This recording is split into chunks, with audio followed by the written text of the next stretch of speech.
चीन में कोरोना के बाद अब एक नए मिस्टीरियस निमोनिया का खतरा जो है मंडरा रहा है। हजारों की तादाद में चीन के अस्पताल में बच्चे इलाज के लिए पहुंच रहे हैं, जिसके बाद डब्ल्यूएचओ की तरफ से तमाम दुनिया भर के देशों के लिए चिंता जाहिर की गई है।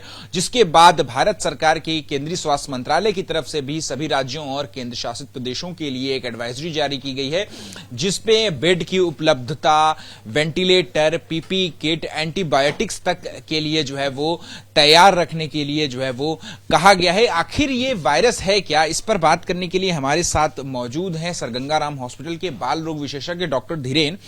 डॉक्टर साहब, सबसे पहले हमारे दर्शकों को यह समझाएं कि आखिर ये वायरस है क्या और कितना जानते हैं अभी तक हम इस बारे में। देखिए, अगर हम बात करें तो वायरस ना बोलें इसको, एक मिस्टीरियस डिजीज हुई है और जिसके मुख्य लक्षण निमोनिया है। हुआ क्या, कुछ दिन पहले ऑल ऑफ सडन काफी सारे पेशेंट्स, खासकर छोटे बच्चे, निमोनिया का मेन लक्षण लेके इमरजेंसीज में इकट्ठे हो गए। तो ऑल ऑफ सडन क्लबिंग हो गई काफी सारे पेशेंट्स की। तो ऐसा लगा कि सब पेशेंट्स को एक ही तरह का, जैसे कोविड से सब लोग घबराए हुए हैं, तो उसी तरह से कोई नया वायरस या नया बैक्टीरिया इजाद हो गया जो पूरी दुनिया में फैल सकता है। वहां से एक तरह से पैनिक शुरू हुआ, चाहे हम डब्ल्यूएचओ ले लें, चाहे इंडियन गवर्नमेंट ले लें। कहीं ना कहीं कंसर्न तो है, क्योंकि हम लोगों ने देखा है कि पास्ट में भी ऐसे ही एक वायरस आया था और जो कोविड अल्टीमेटली निकला और पूरे वर्ल्ड को प्रभावित कर गया। तो कहीं ना कहीं हर किसी के मन में घबराहट तो है। लेकिन अगर हम साइंटिफिकली देखें, जितनी इंफॉर्मेशन अवेलेबल है वो ये बताती है कि 3 से 4 बैक्टीरिया और वायरसेस ऑल ऑफ सडन एक तरह से एपिडेमिक हो गया वहां पे, जिसमें माइकोप्लाज्मा एक मुख्य बैक्टीरिया है, वायरस है, इन्फ्लुएंजा है, उसमें कोविड भी है, आरएसवी भी है। ये 4 वायरस और बैक्टीरिया ऑल ऑफ सडन बच्चों को प्रभावित कर गए और वो इमरजेंसीज में आ गए। चारों के जो लक्षण थे ऑलमोस्ट सिमिलर थे, मीन्स कहीं ना कहीं रेस्पिरेटरी ट्रैक्ट को प्रभावित कर रहे थे। तो उसको निमोनिया का एक तरह से नाम दे दिया गया। तो ऑल ऑफ सडन काफी सारे पेशेंट्स इकट्ठे होने की वजह से ऐसा लगा कि कोई एपिडेमिक फैल रहा है। अभी तक जितनी भी इंफॉर्मेशन है वो 2-3 तरह के वायरसेस और बैक्टीरिया हैं जिसने प्रभावित किया है बच्चों को। और मेरा ऐसा मानना है कि शायद कोई नया वायरस नहीं है, बट क्योंकि इंफॉर्मेशन जब भी चाइना से आती है आधी अधूरी आती है, टाइम बताएगा किस चीज से हम डील कर रहे हैं और कैसा इसका रूप होगा। सर्दी की अगर हम बात करें तो क्या इस बीमारी का सर्दी से भी कोई जो है वो ताल्लुक हो सकता है? जैसा कि आपने बताया कि एक साथ इतने सारे बच्चे जो है वो अगर अस्पताल में पहुंच रहे हैं, यानी कि कुछ न कुछ जो है वो आउट ऑफ द बॉक्स हुआ ही है। तो क्या सर्दी से इसका कोई ताल्लुक है? क्योंकि चीन में कोरोना जाने के बाद ये पहली सर्दी है जब किसी तरीके के प्रतिबंध नहीं है। हाँ जी, ऐसा होता है सर्दियों में आपके जो ड्रॉपलेट इन्फेक्शन है, ड्रॉपलेट इन्फेक्शन होता है, मान लीजिए मैंने छींका तो ड्रॉप्स निकले, उनकी जो ट्रांसमिसिबिलिटी है वो हाई होती है। जब हम गर्मी में बात करें तो ड्रॉप सूख जाते हैं जैसे हम छींकते हैं और काफी सारे बैक्टीरिया वायरसेस वहीं खत्म हो जाते हैं। ये सर्दियों में नहीं होता है, खासकर जहां पे थोड़ा सा मॉइस्चर होता है, ओवर क्राउडिंग होती है। तो 3 factors, over crowding, winters and moisture, ये तीनों जब मिलते हैं तो ड्रॉपलेट इन्फेक्शन स्प्रेड होता है। अगर आपको याद होगा, कोविड भी नवंबर में स्टार्ट हुआ था और सर्दियां कहीं ना कहीं उसकी इन्फेक्टिविटी को बढ़ाती हैं। तो क्या इस वायरस से डरने की जरूरत है हमें? भारत को क्या किस तरीके से तैयार रहना है? आज के दिन हम बात करें तो हमें ये भी नहीं मालूम कि एग्जैक्टली था क्या या है क्या वहां पे। ये शायद हियर एंड से, और जो भी मीडिया में जो अवेलेबल है, जो वहाँ के डब्ल्यूएचओ साइट्स पे अवेलेबल है, वो यही इन्फॉर्मेशन है। मैं ये कहूँगा कि टाइम बताएगा हमें क्या करना है। इन जनरल हमें वैसे भी तो तैयार रहना ही है। हमारी भी सर्दी आ रही है, बच्चे ऑल ऑफ सडन इन्फेक्टेड होंगे। हमारे यहाँ भी आरएसवी इन्फेक्शन, इन्फ्लुएंजा इन्फेक्शन और कोविड, जो पुराने वाला कोविड है, वो अभी भी आ रहा है। तो हमें ऑलरेडी अपने आप को तैयार रखना ही है, गियर अप रखने में कोई बुराई नहीं है। ये डर शब्द का मैं इस्तेमाल इसलिए कर रहा हूं क्योंकि कोरोना की शुरुआत जो है वो इसी तरीके से हुई थी। जैसा कि आपने बताया कि नवंबर में जो है वो आया था पहला केस, और उसके बाद जो है जिस तरीके से दुनिया वो 3 साल तक पूरी तरीके से स्टैंड स्टिल रही थी। इसलिए यह सवाल लाजमी हो जाता है कि जिस तरीके से कोरोना की शुरुआत हुई थी, प्रोमेड नाम की एक सर्वेलांस प्लेटफॉर्म है जिसने कोरोना के लिए 2019 में पूरी दुनिया को चिताया था, उसी सर्विलांस ने, प्रोमेड ने एक बार फिर से दुनिया को चिताया है इसी मिस्टीरियस निमोनिया को लेकर के। तो मैं आपसे यही जानना चाह रहा हूं कि क्या हमें डरना है इससे? मैं डर शब्द का नहीं इस्तेमाल करूंगा, मैं कहूंगा कंसर्न रहना चाहिए। खासकर कभी भी कम्युनिटी में लगे all of sudden infection, fever हो गया, रेस्पिरेटरी इन्फेक्शन जिसमें सांस से चलना, खांसी, जुकाम, ऑल ऑफ सडन क्लबिंग होता है, तो हमें इन्फॉर्म करना चाहिए अथॉरिटीज़ को। और हॉस्पिटल में ऑफ कोर्स पेशेंट्स तो डॉक्टर्स के पास आएंगी, और शायद डॉक्टर्स का भी फर्ज है कि वो हायर कम्युनिटी या हमारी जो गवर्नमेंट है उनको बताना चाहिए कि इस तरह से नंबर ऑफ पेशेंट्स आ रहे हैं। और ऑलरेडी गवर्नमेंट एजेंसीज मेरे ख्याल से लगी हुई हैं, खासकर कोविड के बाद मैं कहूँगा कि सब लोग सचेत हैं, चाहे हम गवर्नमेंट ले लें, चाहे एजेंसीज ले लें, चाहे डॉक्टर्स ले लें, और डॉक्टर्स आपस में बात करते हैं, कॉन्फ्रेंसिस में बात करते हैं, इस तरह के इन्फेक्शंस बढ़ रहे हैं। मेरा मानना है कि कोविड के बाद हम लोगों की भी जो यू कैन से नॉलेज है काफ़ी ज़्यादा उसमें हुआ है। बच्चों में चूंकि ये बीमारी जो है वो हो रही है, आप जो सावधानियां बरतने की बात कर रहे हैं, एक बार वयस्क में हम थोड़ा आसानी होती है, लेकिन बच्चों में कैसे जो है हम ये सावधानियां बरतें, क्योंकि बच्चे स्कूल जाते हैं, उनका इंटरेक्शन जो होता है दूसरे बच्चों के साथ वो थोड़ा ज्यादा होता है, तो ऐसे में जब बच्चे स्कूल जाते हैं, ग्रुप में रहते हैं, तो फिर वहां पर किस तरीके से ये सावधानी बरतनी चाहिए? देखिए, ये इम्पॉसिबल है बचाना। हमने बहुत कोशिश करी लॉकडाउन करने की, और लॉकडाउन करके इसको इन्फेक्शन को ना स्प्रेड होने दे, ऐसा हो नहीं सकता। एक बार कम्युनिटी में आएगा, स्पेशली ड्रॉपलेट इन्फेक्शन होगा, स्प्रेड हो गई। एक चीज का ध्यान रख सकते हैं, बच्चों में क्या होता है, इम्यूनिटी पावर अच्छी होती है, वो लड़ाई करने में सक्षम होते हैं, उनकी रिकवरी काफी अच्छी होती है। जो इन्फेंट्स हैं लेस देन 1 ईयर, और जो बुजुर्ग हैं 80 ईयर्स के बाद जो होते हैं, वो वल्नरेबल होते हैं। अगर मान लीजिए घर में किसी को इन्फेक्शन हुआ है, खांसी जुकाम हुआ है, हमें इस एज ग्रुप को थोड़ा दूर रखना चाहिए, यही कर सकते हैं। इसके beyond I think humanly possible नहीं है कि हम इन्फेक्शंस को बचा पाएं। बच्चों की अगर हम बात करें तो उनके लंग्स की हम बात की, सबसे ज्यादा अटैक जो है वो इस निमोनिया में लंग्स पे ही हो रहा है।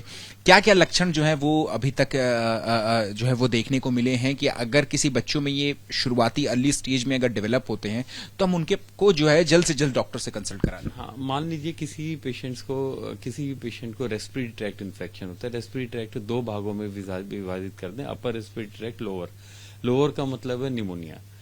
निमोनिया के कुछ लक्षण होते हैं जो फैमिलीज को, पेरेंट्स को ध्यान रखना चाहिए। अगर सांस तेज चल रही है, खाना पीना छोड़ते हैं, हाथ पांव नीले पड़ रहे हैं, या बच्चा बेहोश जैसे सुस्त होने लगे, ये लक्षण है, हमें इमीडिएटली इमरजेंसी में जाना चाहिए। कई बार डॉक्टर्स का भी वेट नहीं करना चाहिए। अगर ये लक्षण है, ये रेड फ्लैग साइंस है, इसका मतलब हमें इमरजेंसीज में जाके अपने बच्चे का इलाज कराना चाहिए। मैं कहूँगा 1 आउट ऑफ 100 जो बच्चे होते हैं उनमें इस तरह के लक्षण आ सकते हैं।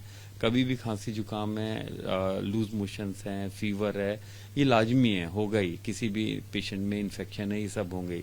पर जो हाई रिस्क फीचर्स हैं उनका ध्यान रखें और टाइमली एक्ट करें तो काफी जानें बच सकती हैं। वो कौन से लक्षण होंगे जिसके बिहाफ पे हम ये कह सकते हैं कि हाँ ये जो है जो कि चीन में मिला है वैसा जो है वो पुष्टि हो रही है? क्योंकि जो खबरें आ रही हैं उनमें ये भी कि फेफड़ों में गांठ वगैरह भी जो है वो बन जा रही हैं, निशान पड़ जा रहे हैं। हाँ, जब भी हम निमोनिया की बात करते हैं, निमोनिया में काफी बच्चों में गांठें पड़ती हैं। गांठे का मतलब होता है कि निमोनिया, जब हम एक्सरे पे बोलते हैं वाइट शेडोज आती हैं, उसको हम निमोनिया बोलते हैं एक्सरे में।